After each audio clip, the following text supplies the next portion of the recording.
And we're recording. Awesome. I see it up in the left. Cool. Well, welcome everyone to our week three of Spark, EBV Spark.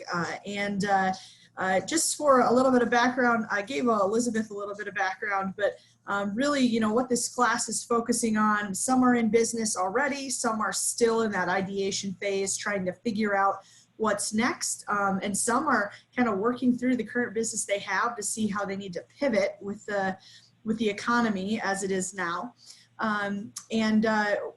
All of this class, or the majority of this class, were applicants for our EBV program.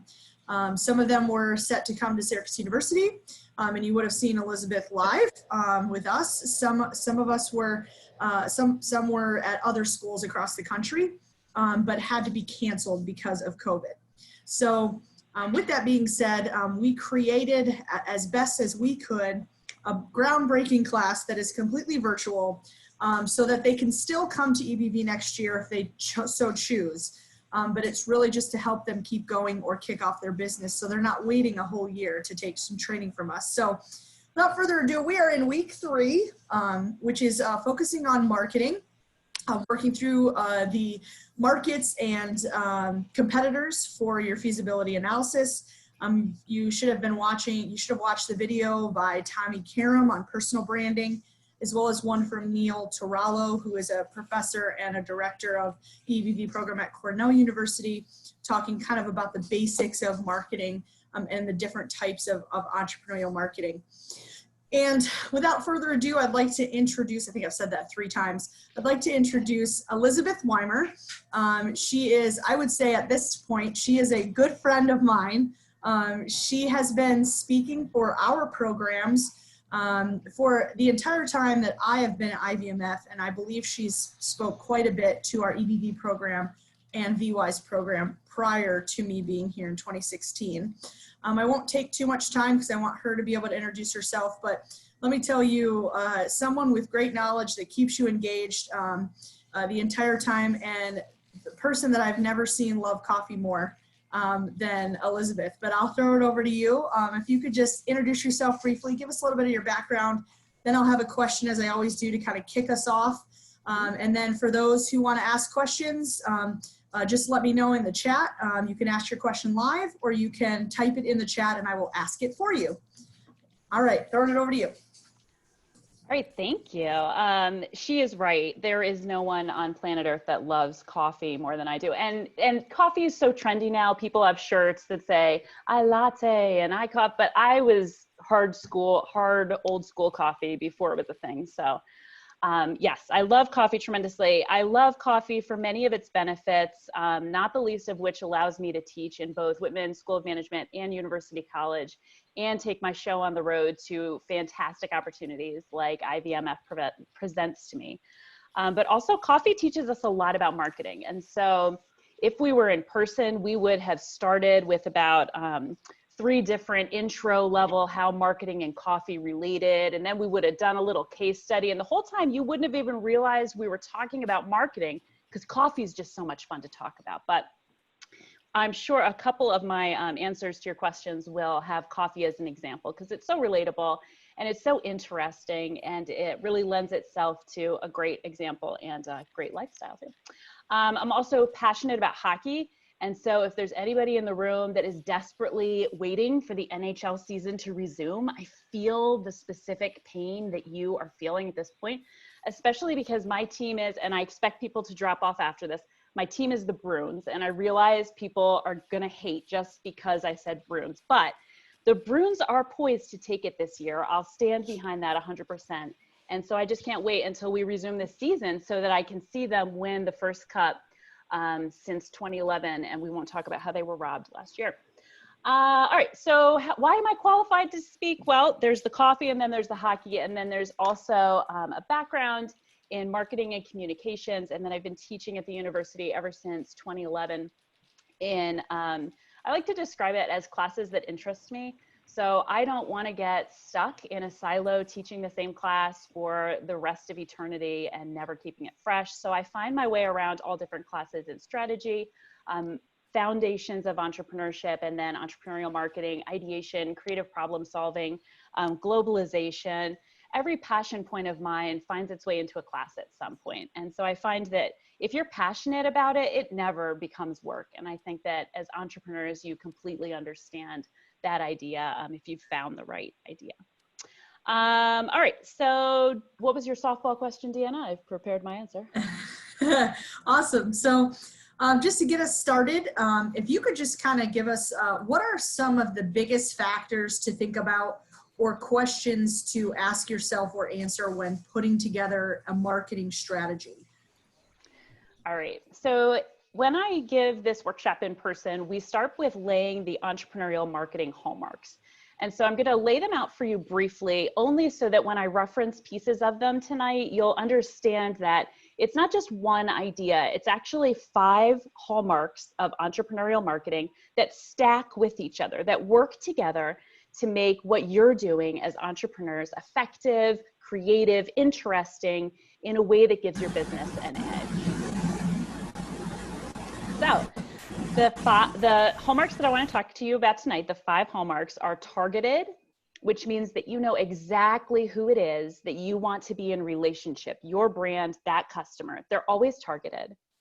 You are 2, adaptive, which means that as entrepreneur, you have this superpower to be able to flex to different strategies to reach your market, where big brands or even more established entrepreneurs aren't able to easily flex between campaigns and strategies because they've already invested so much into finding a large target audience. So you're very targeted, you're adaptive, your limited resources to invest are actually the 3rd hallmark.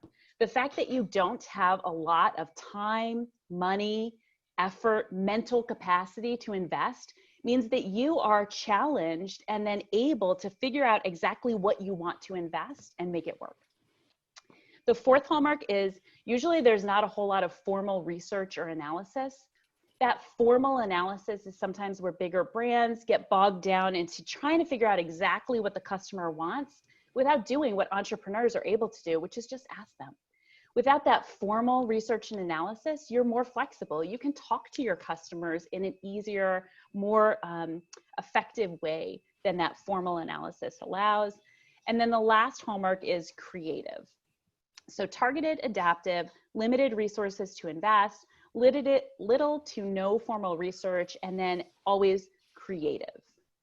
So one thing that I wanted you to think about, just in terms of stepping aside from whatever idea or business you have going right now, is what brand has gone above and beyond for you in the last couple of months? Because very likely that brand is trying to use an entrepreneurial marketing tactic to get through a disruption in their otherwise planned out marketing campaign. So the biggest brands that knew exactly what they were going to be doing in the quarters of the 1st and 2nd quarter of this year have really had to change their game. And you'll see that they're trying to be more entrepreneurial in the way they're marketing. Did that answer your question, Deanna? It did, thank you. And it's a good one to get us kind of kicked off. I thought that might help just kind of give some overall points to, you know, as they're thinking about their strategy or kind of adapting their strategy or refiguring it. So we do have another question from Bob Burton. He's not on video, he's just on audio. So he is asking, what are the key differences in design thinking versus creative problem solving? We've been exposed to both during this course. So that's his first question. And then kind of a follow-up to that is, how might we use the creative parts of our brain to solve complex problems to bring entrepreneurial success? He is your language. Is Bob a plant? Because Bob and I have everything in the world in common. Bob, if you love coffee and hockey, you're basically the same person as me. Okay. I love So coffee. when you love, There he Bob is. loves coffee. Bob, are you from Boston by any chance?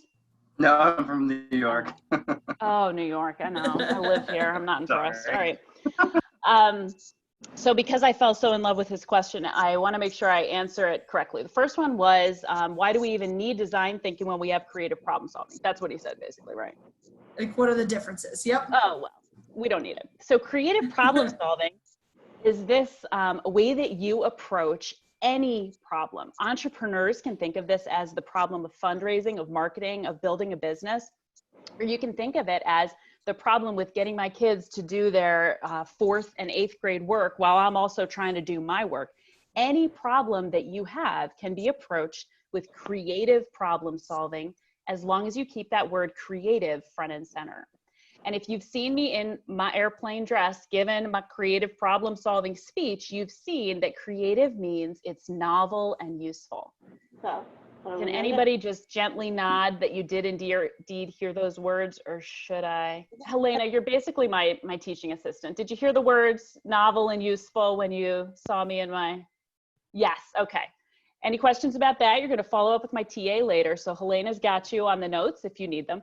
Creative problem solving means that you're trying to think of something novel, so it's never been seen before, and it's useful, as in it solves this problem right now. Creative problem solving is getting to a solution by maybe redefining the question. Or maybe it takes you to a solution that leads you to another problem that's more interesting to solve than the first problem you were after. Design thinking, while it's not what I usually go to when I'm trying to teach entrepreneurs how to be agile and flexible, design thinking is more focused on the problem at hand and designing a solution around the problem you're fixating on. I like creative problem solving because it allows you to explore possibilities and allows you to get outside of what you think is that one problem that you need to solve. Sometimes it's something completely different. What was the second part of his question? It was something about, do I think the Bruins are going to win the cup? And then yes, and then something about creative problem solving. How might we use the creative part of our brains to solve complex problems to bring entrepreneurial success? Okay. Like so, you prepped him ahead of time. He's basically my favorite. Helena was my number one for a while, but now Bob came in with the heavy questions. So step it up, Helena, step it up. How can we engage the creative? Wow. How can we not engage the creative part of our brain? So my favorite exercise that I would recommend is to mind map. And I think that was part of what you saw me do in my presentation. Sometimes people reserve mind mapping for a big problem, but I mean, mind mapping can come out of any observation you make throughout the day. One thing that I challenge entrepreneurs to do is exaggerate their observation. Exaggerated observation means there's something that you're already noticing, figure out what it is, and start just recording it. Maybe it relates to your problem, maybe it doesn't, but what's the thing that you're already noticing? So for me, and I'm not even joking, it's coffee. Every time I go to a new town, I look for a new roaster. Every time we are out of our current supply, I see if anybody has Papua New Guinea. I order online from different places. And it's not because I am going to open a coffee shop. It's not because I want to roast my own beans. It's because I'm interested in it. And what I learned from the supply chain, the distribution, the marketing, the consumption of coffee teaches me skills that I can apply to when I go do that thing that I'm actually focusing on doing. So by being creative, by exaggerating your observation in something you're already interested in, you're gathering ideas that come into play when you least expect it. Beautiful. I love it. Now to the next one. Monifa has a question on how do you find your target customers and how do they find you? And then after that, we'll go to Helena. Oh, okay. All right. So Monifa's dress is adorable in that picture. I know that's not her in real time, but the polka dots in general, she's easily slipping into the number 3 spot after the guy that loves creative problem solving, Helena, who actually listened to my video. I mean, this class is really crushing it for not being in person. So she says, how do I find my target market? Well, how do you find your target market? You find, first of all, who is that person that you've built your product or service for? Design them. I recommend a mind map without picturing them. Because honestly, if you start picturing them, it's either going to be your mom, your best friend, or your husband. And when you start building something for your mom, your best friend, or your husband, it's really hard to find more people that are just like your mom, your best friend, or your husband. So start mind mapping what that customer is like. And you're going to use different segmentation variables that you're definitely going to be able to find with my good friend Google or my library, any library resource you have. Segmentation variables like behavioral segmentation, psychographic segmentation, Even things like demographics. Where do they live? What kind of house do the people that you want to sell to live in? Now, once you find that kind of mind mapped ideal customer, here's the really cool thing. You can segment them. You can figure out how they act, where they behave, and then you can use some free online resources to figure out where they are. One of my favorites, let me just copy this link and put it in the chat pane. This is always a real fun time. It's a free zip code lookup site. Now, have you seen this in any other course material so far? Helena, TA, have you seen the free zip code lookup site? No, I've only used Reference USA. Oh, well, let me introduce you to. Claritas is funneled or fueled with information from the Nielsen ratings, which you probably have heard from television, but actually they have their hands in everything. Now, what they've done is compiled where these types of segments live throughout the US. Cool for two reasons. One, when you figure out who exactly your kind of person is, you can see where they live in groups around the US. Not just because maybe someday you're going to expand your business there, but here's the important part, especially if you're just starting out. You can go see what kinds of businesses like yours are successful in zip codes that are not a competitor of yours. So let me use coffee shops again. Let's say I was going to open a new coffee shop in Syracuse. I knew exactly who my target market was here, but I didn't want to go talk to Cafe Coupal or Recess Coffee, local coffee roasters, because what I'm essentially saying is, how can I compete better? How can I get your business? But I could find that segment on this free website. I could find that segment out in Colorado, look up a local coffee roaster and give them a call and say, hey, I'm looking to do something like what you've done. Can we talk a little bit? Can I just ask you 3 quick questions about how you got your business off the ground? Because likely if you're an in-person coffee shop in Syracuse and you're asking an in-person coffee shop in Colorado, they're not feeling quite as threatened as if you ask the place down the street that's already got your customers there. So Monifa, did that answer your question? You're going to find your people by building out someone that you don't have a face assigned to, and then you're going to look to see where they live replicated throughout the United States and develop a strategy from there. She said yes with 5 exclamation points. So Excellent. You definitely answered her question. We will move to Helena.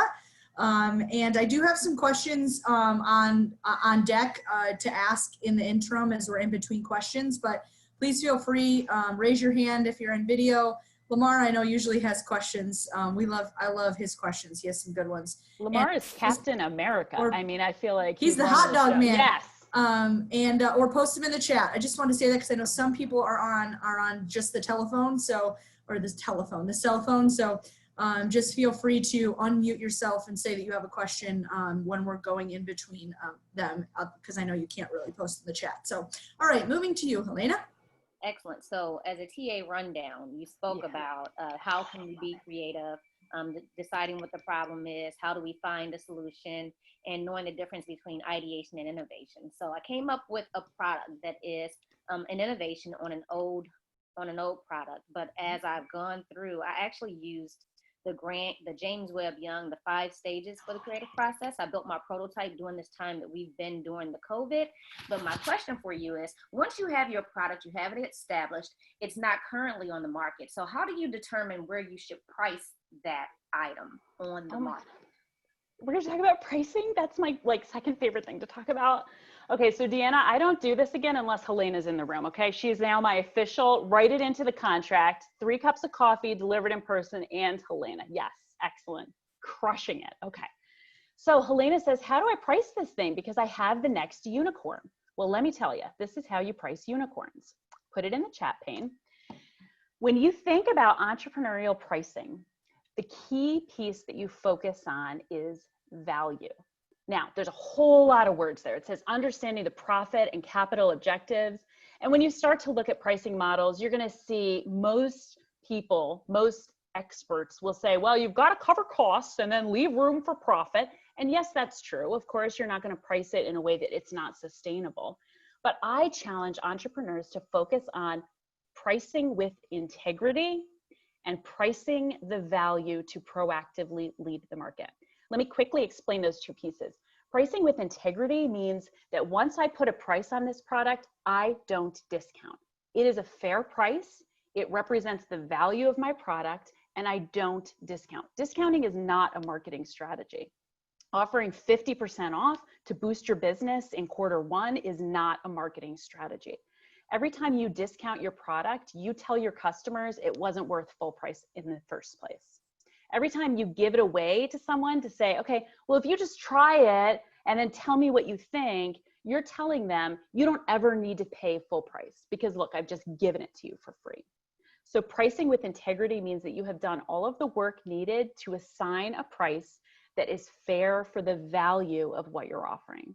And when we talk about value, there's so many different ways that we can assign value. The two most important are, what is your customer most concerned with?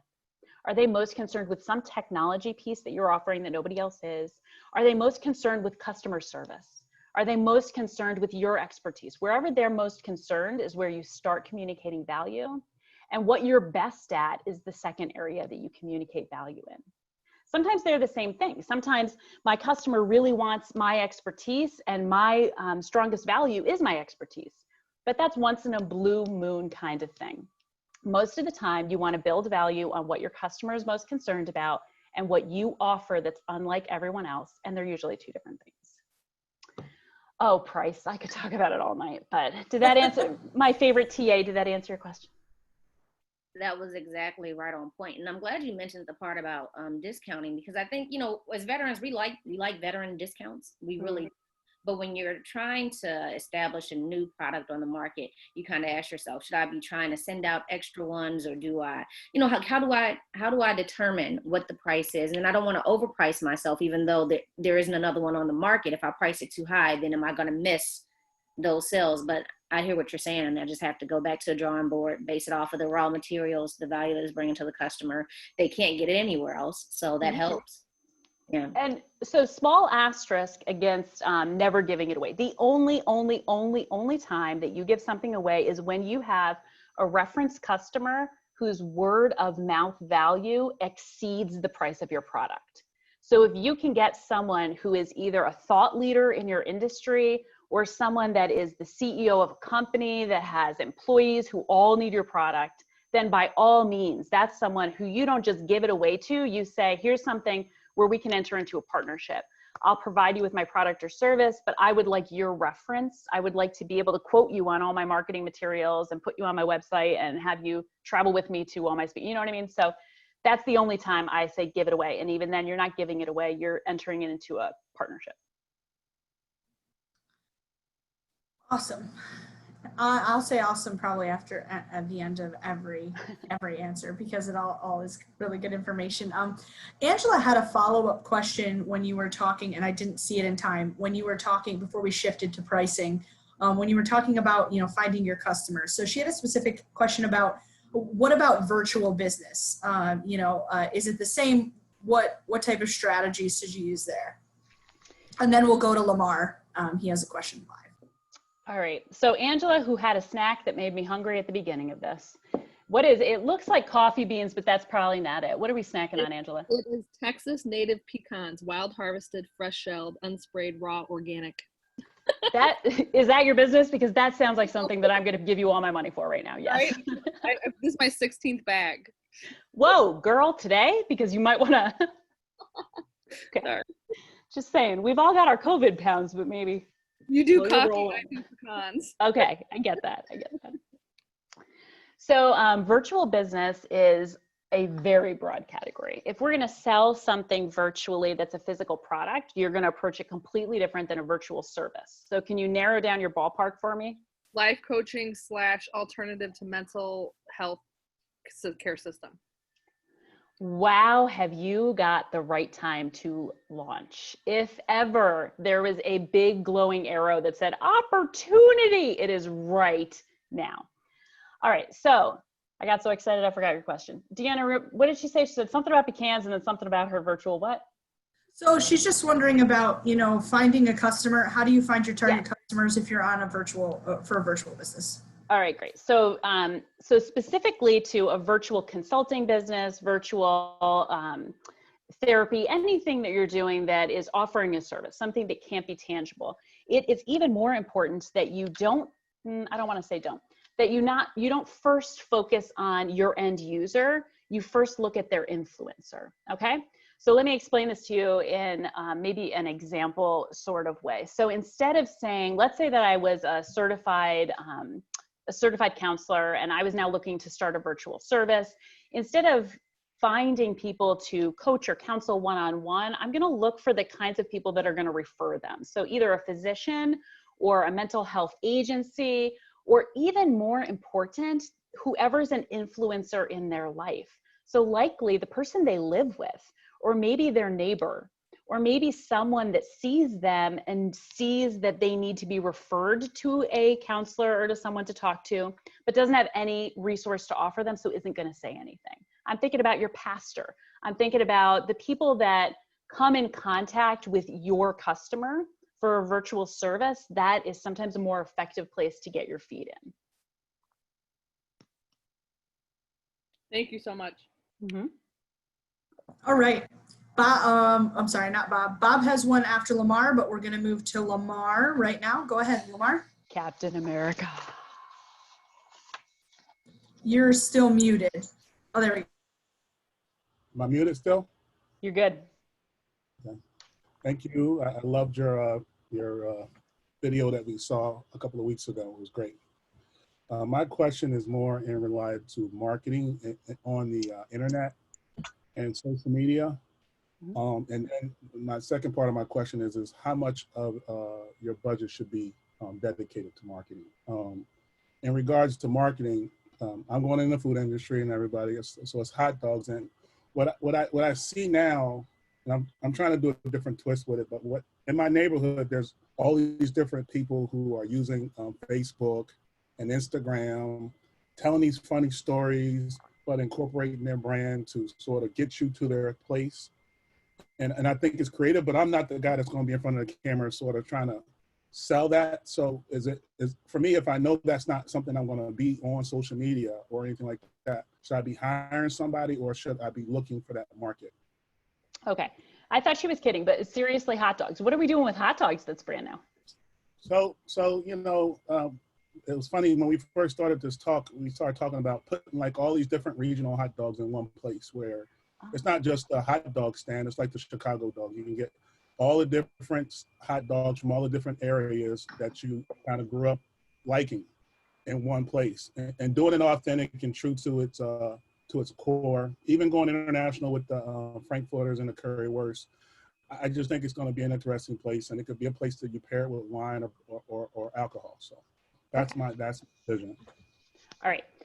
So I got great news for you, Lamar, because what we are seeing in marketing right now overall is this trend toward micro influencers. And it's something that conventional marketing is saying, oh, we've thought of something new, when entrepreneurs have said, we've always done micro influencing. This is something that we built our social media on. Micro influencer means that we're no longer looking for a social media star that has millions of followers. We're instead looking for someone that has curated a following on social media that is sometimes as small as just 1,000 followers, but they have exactly the people that are interested in what you're selling. And so those are the people that you partner with, and they promote or devise or in some way partner with your brand and develop a campaign or a partnership that brings attention to what you're selling. Now, here's how you're going to find those people. You're going to follow Joey Chestnut because you know he's training for his indoor hot dog situation coming up here in July, right? The people that follow Joey Chestnut year round are already interested in hot dogs. And there's someone, I am positive, that's following Joey Chestnut that's in some way curating a social media feed around hot dogs. And that's where you're going to start looking for ideas and maybe for references. The other interesting idea you have is regional dogs. So you're going to look for your major centers. You're going to look in Chicago and see who's a micro influencer that knows all about Chicago. So not so much focused on Chicago hot dogs, but if they're the person that you follow when you're planning a trip to Chicago, because that's how micro influencers work. So they have a small network that sometimes changes if they're focused on a city or on a region.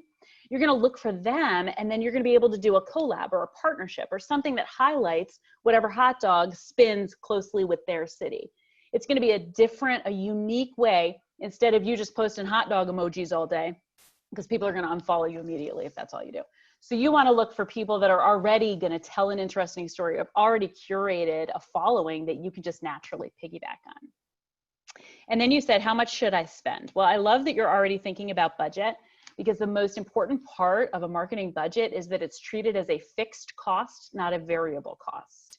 So fixed costs are those reoccurring expenses. They're things like if I have an office space, I got to pay that rent every month. Marketing is a fixed cost. You have to set aside to invest every month, every quarter, every year in your marketing budget. I can't give you a magic number. And if someone tells you it should be 20% of your budget or 40% of your budget, what they're just trying to tell you is that you need to allocate money. There's no magic percent.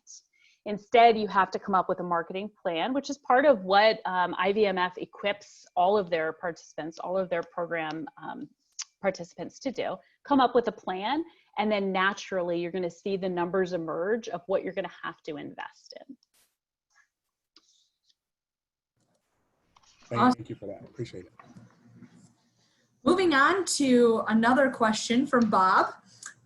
He is wondering how important, or what your opinion is on how important are referrals in a marketing strategy? So referrals are going to fall into that reference customer bucket. So we're going to think about referrals when we think about public relations, and they're important if they're the right people giving them. So what we don't want to do as entrepreneurs is try to hound every single person that we come in contact with to give us a reference, Unless you're an Uber driver, you don't need everybody to rate you. What you need are the people that are most important to your brand to give you a thoughtful reference. And when I say give you a thoughtful reference, know what you're going to do with it. Because if I want a reference for my online teaching, I'm going to ask a completely different person than I would if I want a reference for when I teach in person. And if I want someone to give me a reference for my cute clothing, I'm never going to ask anybody that saw the video of my airplane dress, right? So I got to figure out exactly who it is that I want and what I'm going to use it for before you go out and collect that reference. And then, and sometimes this is the hardest part, you got to use it. So sometimes you get something and you say, oh, well, it doesn't sound exactly like I wanted it to. You either go back and you finesse the message with the person that helped develop it in the first place, or you use it strategically in a way that at least brings awareness because you've clearly picked that person because they're important to helping your business grow. So that was a long way to say be intentional, pick the right person, and then please use it. Beautiful. I have a question now. We're kind of at a good pause here. I don't have any more questions in the chat. If anybody else has a question live, just shoot it over into the chat and we'll go to you. But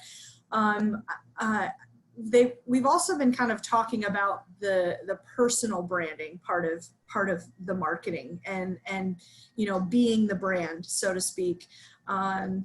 And, you know, Tommy Karam, I don't know if you're familiar with him. One of his big things about fixing your face, and, you know, you're a walking billboard for your business. So always be ready. So what are some tips or some, I guess you could say, your thoughts on that, you know, as far as when we're thinking about personal branding, and how important is, you know, being your own brand? Is that important? Should you separate yourself from your company? You know, what are your thoughts on that?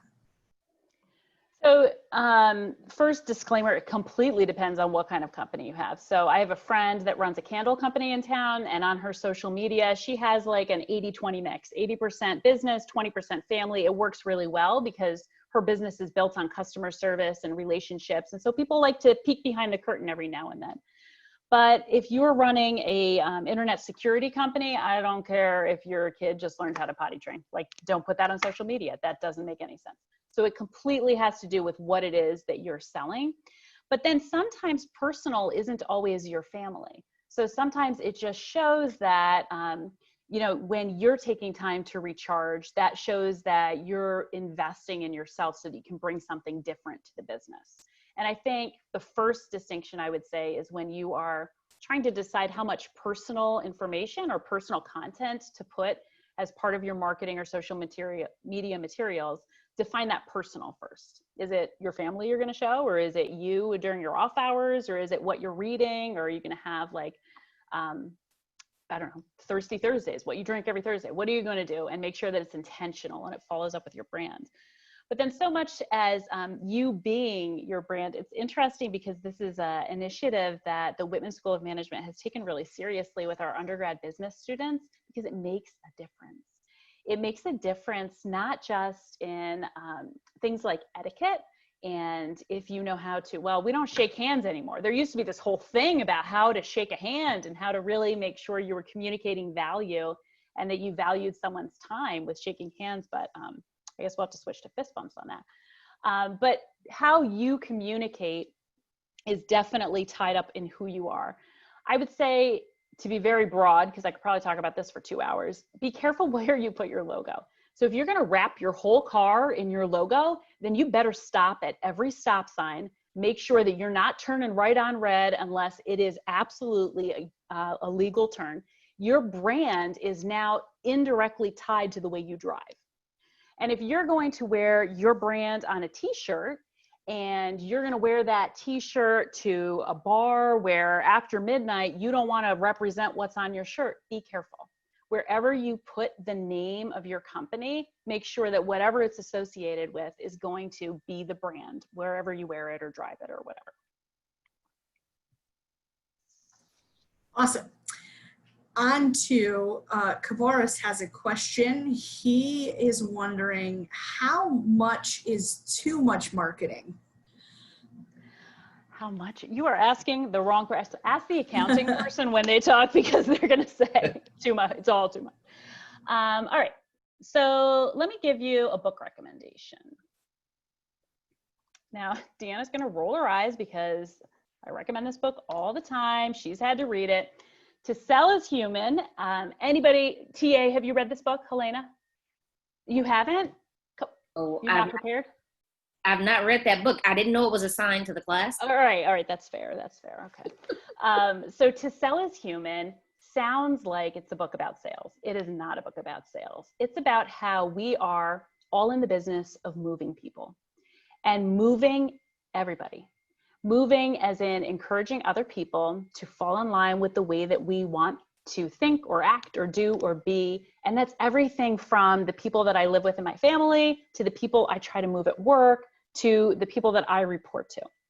So when you say how much is too much marketing, To Sell is Human points out that we are always moving people.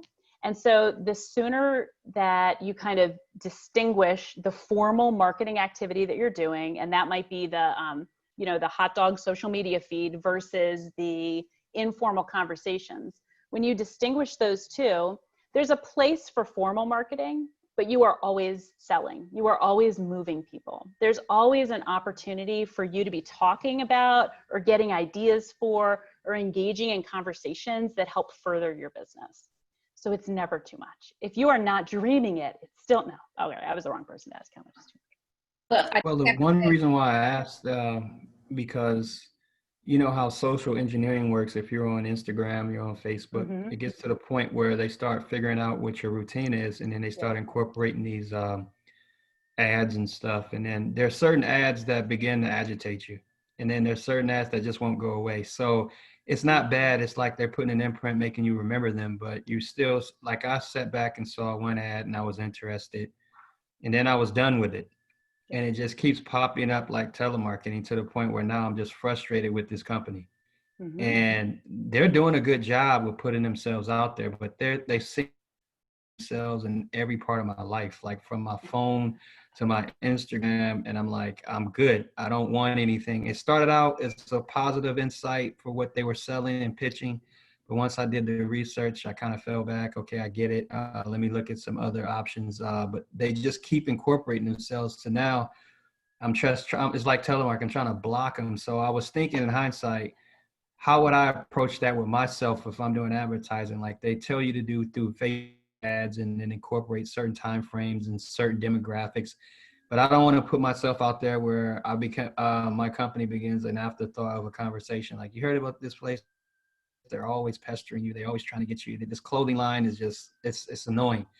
And I get it, I'm just trying to figure out that medium where I'm satisfying the customer, but kind of create a sense of mystery with something for them to think about. And I kind of go away for a while. And that kind of goes back to the exclusivity and inclusion of what my product is, where I don't want to oversaturate.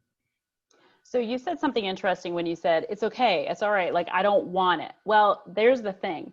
Whoever it is that's hounding you is not being targeted in their approach. As entrepreneurs, when you think about marketing, you are only ever communicating with a targeted group, with people that want to be in relationship with your brand. So that when they see it, they're like, oh, that's interesting. And I really like that. And if they see it 6 other times, every time it's the same positive emotion because you have targeted them correctly. It sounds like whatever brand it is that's hounding you doesn't have you as a customer, and now definitely will not have you as a customer because they weren't targeted in where they placed that ad or how they got in front of you. Great. Moving on, we've got 2 questions on deck, so this is great. Another one from Bob, wants to know what the difference in marketing and publicity is. And what he's referring to when he says publicity is really guerrilla publicity. And he's referencing Jill Lublin. I'm not familiar with Jill, but are you? Okay.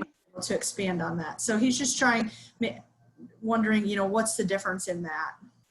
Okay. Difference? So let's do quick definitions. When we think about, all right, we'll get there, Bob. So when we think about marketing, you're saying something really good about your product or service. When you think about publicity, someone else is saying something really good about your product or service. So marketing is me putting on social medias, hot dog, yum.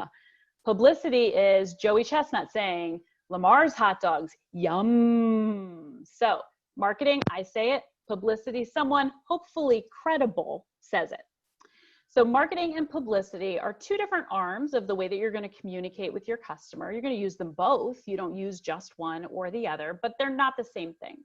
Now, guerrilla is this interesting word that's been co-opted by conventional media that has only ever started with entrepreneurs. And in my opinion, entrepreneurial marketing does it best. Guerrilla is unexpected. So when you think about guerrilla publicity, guerrilla marketing, guerrilla, that term is taken from guerrilla warfare. It's unexpected. Your customer didn't see it coming, but instead of being ambushed, they're pleasantly surprised. They're very happy that you popped up in their feed. They're very happy that they found your brand. It's unexpected. So guerrilla publicity would be an unexpected publicity.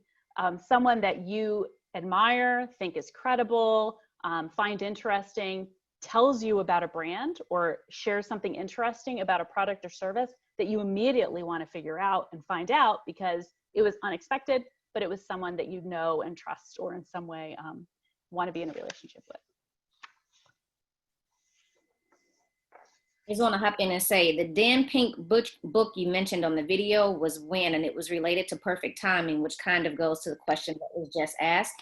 But now you've recommended a second Dan Pink book. So now I'm just like, I got to figure out who this dude is. Stalk Dan Pink. If you take nothing else away from everything that I've said tonight, Dan Pink has all of the answers that I don't. He is a savant of not marketing, but of sales and of communication and a way of really figuring out how to be in a brand relationship. He's amazing. Oops, sorry, 1 second. There, I was having a little bit of technical difficulties getting back to the screen here. So I just referenced Jill Lublin. I know Bob did. I just looked her up. I think I'm pronouncing her name right. That is a book, Guerrilla Publicity, that she wrote. It looks like she is a marketing consultant. So, and does some speaking. So I think when he was saying guerrilla publicity, really, I know we talked a little bit about guerrilla marketing last week.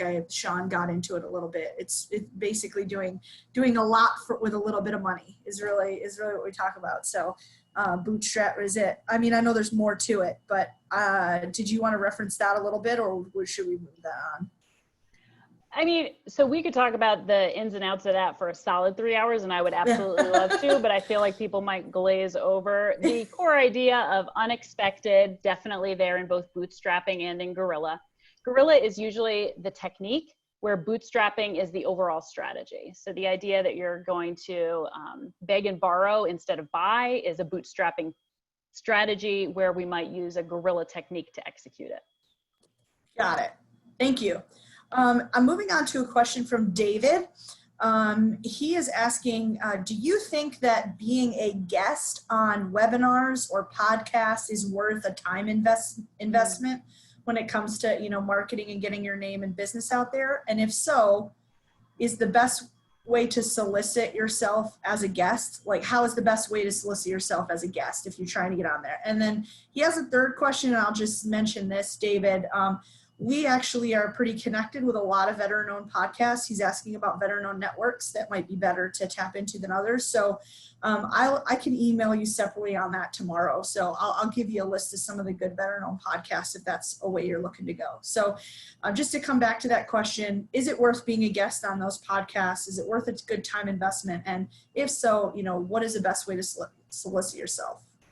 All right. I love the term worth it because people often say it, but don't really take the time to quantify it. So when we say worth it, what we're really saying is this going to be a significant return on investment? So if I was going to look at a podcast, you're going to firmly file that under micro influencer, unless you're getting on a huge podcast. But a podcast is another form of micro influencing. And then you need to look at how many people not just listen to the podcast at the time it drops, but also what is their return listen. So in the weeks that follow, how many people come back and listen, or how many re-listens do they have? What are the stats on their podcast? You want to see who their average listener is, because they should have that demographic if they're a serious podcaster. And then you want to know what the regular format of their show is. So are you offering a 20-minute clip? Are you doing a full hour? Do they have an extended series that you want to be part of? And then the final question, the worth it, is what exactly do you want to happen as a result? So ideally, everyone that listened would then go buy, purchase, sign up for whatever it is you're selling. More likely, you're going to want to have those listeners take a specific action that you can then rectify with whatever investment. So for instance, if on the podcast you want to say, for a limited time, I have a PDF that explains the inner workings of the world only available for this podcast, and it's at this specific website. Well, that's a way that you can measure your return on investment, because then you say, well, I spent 20 minutes of my time. I got 100 people to download that PDF. And when they downloaded it, I captured 100 new contact information pieces for customers I didn't have in my database. That was worth it, because for me to find those 100 email addresses or to buy them from a third-party website would have cost me way more than 20 minutes of my time. So that's my podcast rant. And then a couple of you have asked in the chat about a list. I'll email David and those who ask me directly, and I can post the list also in Blackboard, just in case you're wondering about some good veteran-owned podcasts out there. So moving on to a question from Jay. Jay is wondering, what's your take on finding good copy with marketing? All right. Where's Jay? Oh, Jay has the really cool clock book situation. It looks like he's going to time me reading a book. Is your business, Jay, how fast I can read a book? I think I got it. He doesn't want to say because now I've cracked. No, sorry. Sorry, we're kind of clicking my phone. No, it's education is meant for people to take advantage of resources and opportunities when they have the opportunity. So it's kind of like act now as soon as possible rather than waiting. So the knowledge is there for it to be shared, but to act now. Ah, okay. All right, good. And tell me a little bit about the kind of copy that you're referencing here.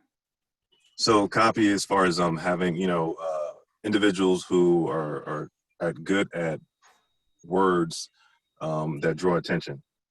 So essentially, Okay. Those type of things. Okay. So there's a couple ways that you can go about this. First of all, sometimes people look at advertising agencies as, oh, I could never afford that, because they think they have to buy the whole car, where you don't have to buy the whole package at an advertising agency. You can say, I just need someone to, clean up my copy, maybe not even write my copy. I have the guts of it. I just need someone to polish it.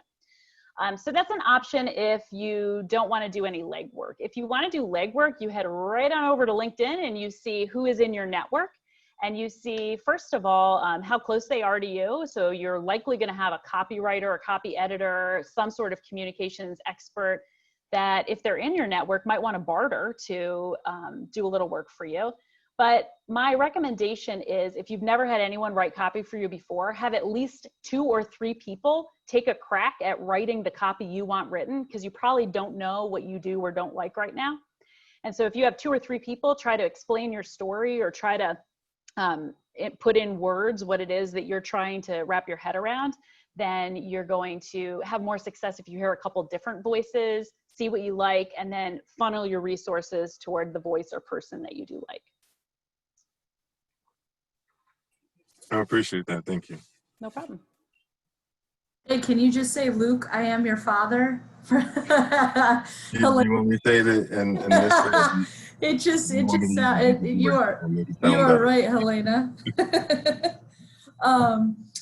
It does. It's very commanding. It commands attention. That's for sure. So let me read you something that just came through from Natasha.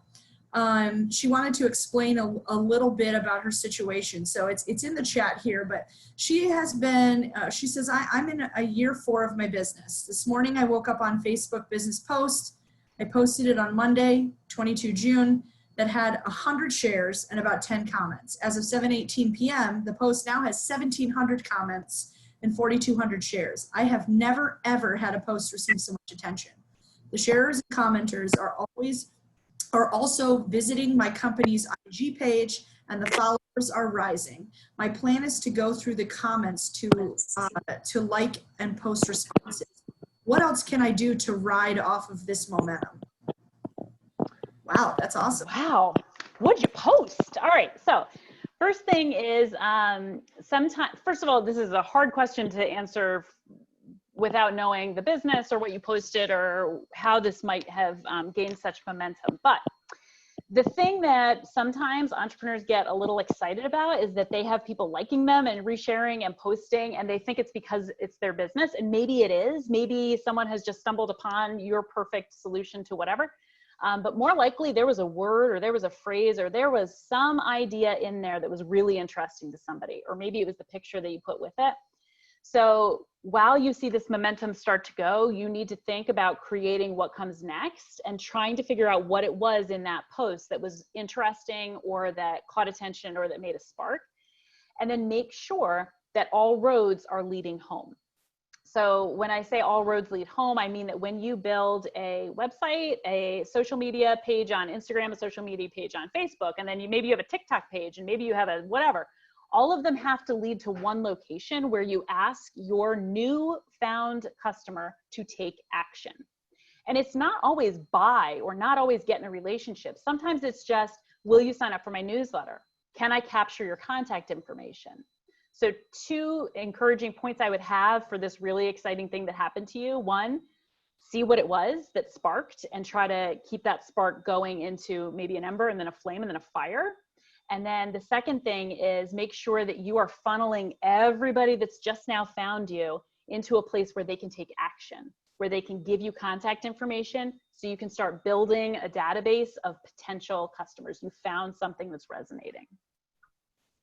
So Monifa, just to give you a little bit of background, her business is called Queen of Spades, Natural Hair Accessories. And she gives vibrant and beautiful options to people with different textures of hair. She has hair wraps, hair combs, hair pins, hats, and motivational tiles. Give people with a different texture the chance to have items there that are made especially for them. So it's a little bit of background there for you. Deanna, this is Natasha's Keep Your Hair Headgear. What was that? This is. Oh, I'm sorry. I read the wrong one. It's okay. If you click on her link. I've got Natasha's. Natasha is called Keep Your Hair Headgear. I had the wrong hair product business. Well, Monifa got a shout out too. She asked the question a little earlier. Offers quality satin and silk lined products to protect your precious hair from breaking off while wearing moisture absorbing wool, cotton, and nylon headwear. She is a minority woman and service disabled veteran owned small business. So I'm sorry about that, Natasha, I gave the wrong business. I have another question from Bob, one more from him.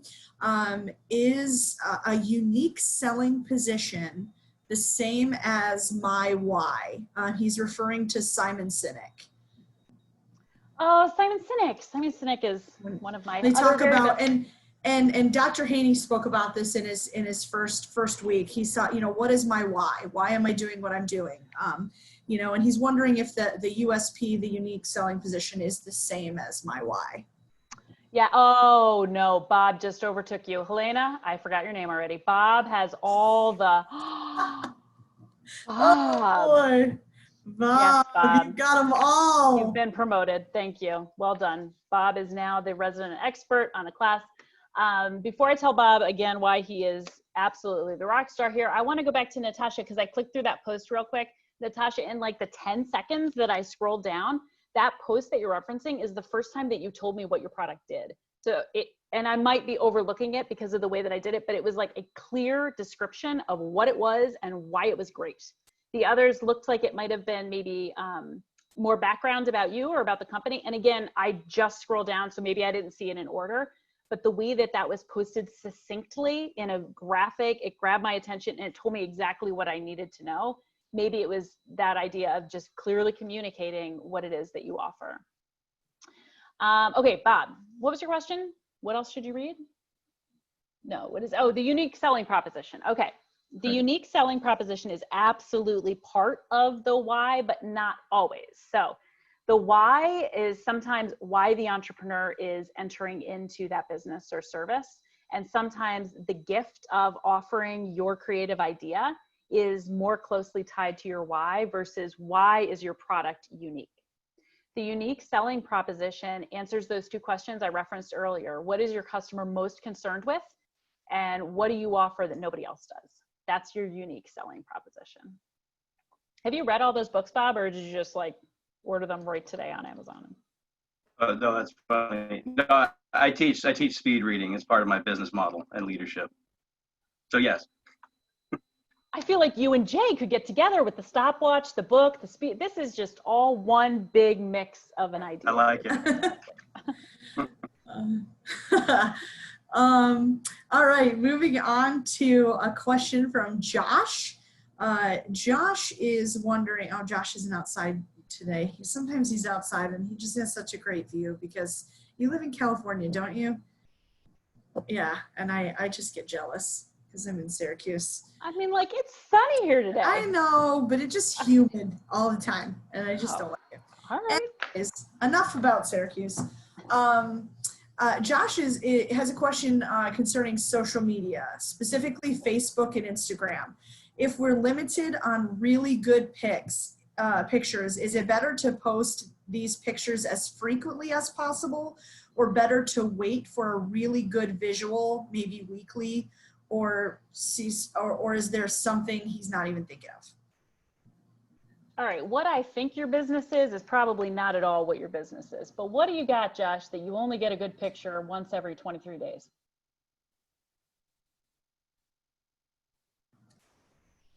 Oh, yeah. Oh, barbecue catering. Yeah, sometimes that looks like the dog's breakfast. Sometimes that looks amazing. All right, so you're going to want to use visual posts for social media platforms that were built for visual posts. So the first part of your question is how I'm limited on good pics. Should I post them as frequently possible or wait for really good ones? So, okay, sometimes entrepreneurs think that they can only post the thing it is that they're selling, okay? So you might be thinking, I can only post when I have a really good barbecue picture to post. But there's lots of other things that say barbecue. So sunshine or picnics or, things that spark a barbecue could also be done in a way that makes you think about barbecue without actually seeing the shredded meat and the sauce. So my first thing is don't limit yourself to just the thing you're selling. And that's not just for barbecue, that's for everybody. Because I want to see more than just that product or service.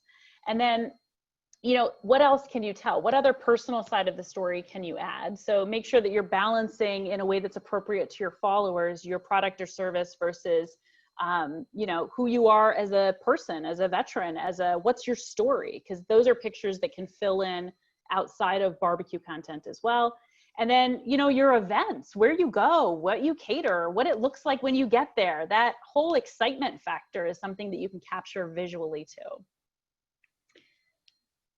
That question probably needs 45 minutes, so I'm gonna stop. She's got to stop herself. So we have time for about 2 more questions, depending on how in-depth the answers are. I have another one that I can pop off here, but I want to see if there's anybody in here that has another question they'd like to ask. Now's the time to unmute yourself. No. Okay. All right. So I will ask another one and then we'll keep going. So I know that you yourself aren't an entrepreneur in pure definition, right? But you teach this to so many entrepreneurs and have come across so many entrepreneurs. What are some things, you know, sometimes we ask an entrepreneur, if you could go back and do it over again, what would you do differently, right? So a question to you would be, you know, what have you seen done one way that they should have done differently? Like, what are some of the normal, I should say, like, not fails, but obstacles that people come across that if they had thought about it differently, should have started a different way? Okay. So before I came to education, I worked for 2 different entrepreneurs, both of them in the hospitality industry, and both of them made the same mistake. So the first entrepreneurial venture that I worked for was an upscale bed and breakfast. It was outside of DC. It was very exclusive. Room rates started in the hundreds and went up to $600 a night. And this was back in early 2000s. So a little bit of inflation there. Okay. So the exclusivity factor worked for their target market, but it worked for a certain amount of time. So you're going to see Friday, Saturday, Sunday booked out for 2 years. But Monday through Thursday, there was an inflexibility of the entrepreneur to consider a secondary target market. So the idea that once you find your target market and then once you start to build this customer base, sometimes entrepreneurs get so excited with the success, so excited with that relationship that is working and providing revenue that they lose the motivation, the drive, the ideation, the excitement to see what else they could do. Is there another target market where I could either take the same product and serve them in a different way, or do I have the capacity, the bandwidth to either create a sub product or a different product line that is complementary? So for my example of the first place that I worked, that Monday through Thursday would have been, you know, a perfect time to draw in the local community. We were right outside of DC, so we had access to affluent, older senior citizens that maybe didn't have anywhere to be during the day, but would have loved to come in for a cooking demonstration with our highly trained pastry chef. But it was so far out of where the owners had built their business, they weren't open to that new secondary kind of supplementary revenue stream. So that would be one thing that I think I see in more than just the hospitality industry, the idea that once you get it going with your product or service, you don't want to jinx it, or you don't want to like pull your attention away from the thing that's working. But sometimes diversifying, bringing in another revenue stream when you're somewhat established actually lifts you further in the market. Thank you. Any other questions before I ask kind of a final question? I do have a question. Beautiful. Go ahead. How do you feel about market disruption? I'm not a big fan of it, but obviously I know it does draw attention and it does exactly what it's supposed to do. But a good friend of mine, she's a marketer, and she's always telling me to kind of work out ways that I can just do things differently, not outside of my brand, but just. Okay. So that's interesting. When we think about market disruption, this goes really well with innovation. And what we see with disruptive ideas they have two qualities that seem to be the same no matter what disruption you're talking about. They usually save time or they save money. So when we think about the disruptive pieces to innovation, we see those two characteristics front and center. We see something that came along that either saved time of what we used to use before, or it saves us money. And with marketing, to have disruptive marketing, if you're saving time, which means you're not investing as much time to create your marketing, and you're saving money, well, then you just sound entrepreneurial. So remember those 5 hallmarks that I started with. You're targeted, you're adaptive, limited resources to invest, little to no formal research or analysis, you're creative. You're going to hear all different kinds of words that describe those 5 hallmarks. Sometimes people will say, I just heard about radical marketing, or I've just heard about sensory marketing. What they're really saying is, I've heard of a new phrase that describes those 5 hallmarks. So whatever it is that comes to your attention, run it past those 5 hallmarks and you'll probably find you were already doing it or you had already considered it. You just didn't have the fancy title for it.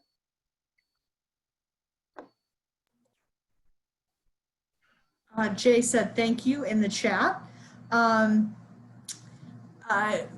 question that that has come to mind is we have a couple of businesses that are in the procurement space.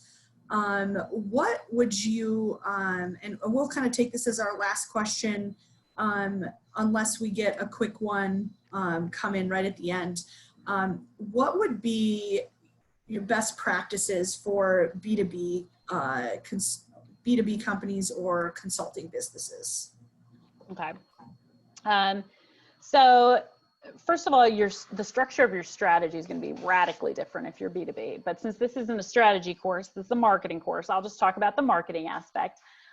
With B2B marketing, it is so important that you focus on the long-term relationship.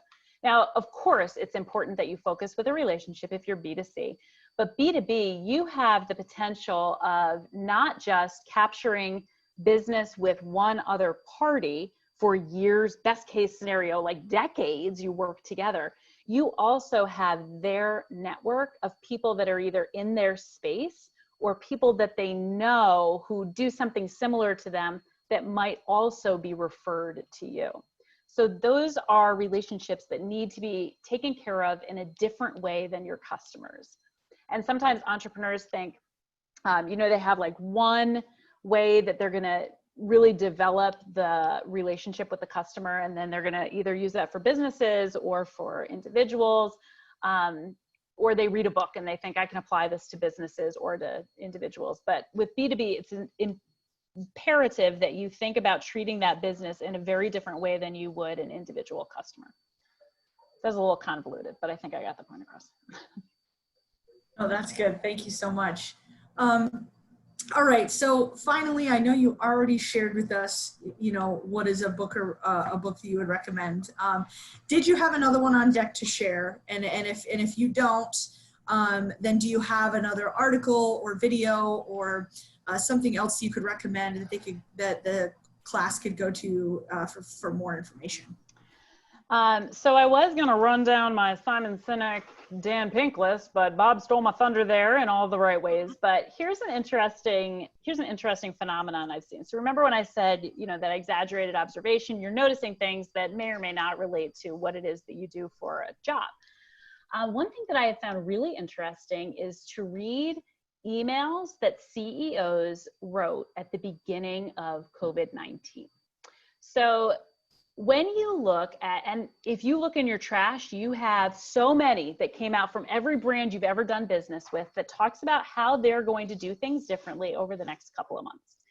In those emails, you've found time and time again that brands had to distill what it is they did into just a couple of sentences and then justify why you should still give them money when you knew nothing about what was coming next. And to me, it was intensely interesting to see how many brands came up with something new or how many brands kind of parroted the same message. We're all in uncertain times. We're closing our stores, but we're online to serve you, versus the disruptors, the ones that said something a little bit different. And I'll give you just one quick example. There's one jewelry brand that I like quite a bit who took the time to write a letter to customers, not saying that you could still shop online, but instead pointing out all the ways that you could serve your community for people that didn't have access to resources such as a home to quarantine in, or medical availability should they fall ill. And I thought that spoke more to the brand than any email about how I can shop online, when they said, it's not about us right now, it's about the wider world. So that is an interesting crash course in marketing if you look through to see how brands represented themselves when they didn't know what was coming next. That is awesome. Thank you so much for that. I really appreciate it. We did take a couple of your links that you shared and a couple of your bullet points, and I put them in my Word document, and we'll share those on Blackboard too. I will add it once Sandra posts the video. I will add it, the recording. I'll add those bullet points and an announcement underneath it. So, so for those that maybe don't have time to sit through and read the entire chat, they can still get those links. Well, we are almost at our time, and I just want to thank you so much, Elizabeth, for taking time to do this for us. We really appreciate the knowledge that you have and the way that you give back time and time again to IVMF and to the veteran community, military, spousal, and community as well. And then one last kind of shout out from Bob. I don't know if you saw it in the chat. He said that you should do a TED Talk. So I don't know if you've already done one of those, but I think it's a great suggestion too. But you were just very engaging. Thank you so much for your information. For those of you that that might be listening and have a question, or you rewatch the recording and have more questions, you can post those questions in the Ask the Expert on Blackboard. I monitor that. I know Sandra monitors that, and we can get those questions answered. So if you have a question for Elizabeth that you didn't think about asking today, just post it in Blackboard, and we'll make sure that she gets that question, and I know that she'll take the time to answer that. So again, thank you so much, Elizabeth. Thank you to everyone. We'll post next week's speaker in Blackboard shortly, and have a great night and good weekend. So thank you so much. Right. Nice to meet you guys. And Deanna, before you cut out, I put my information in the chat. No worries if you guys want to attend a 2-hour complimentary speed reading seminar tomorrow night. Awesome. So I put my information in the chat if you want to check that out, if you're interested. Thank you so much, Bob. And Josh, I need you to send some of those kisses my way. All right. Well, thank you all so much. I appreciate it. Have a good night. Thanks. Have a good night. Thank you, Elizabeth. Okay. Bye-bye. Bye, everybody.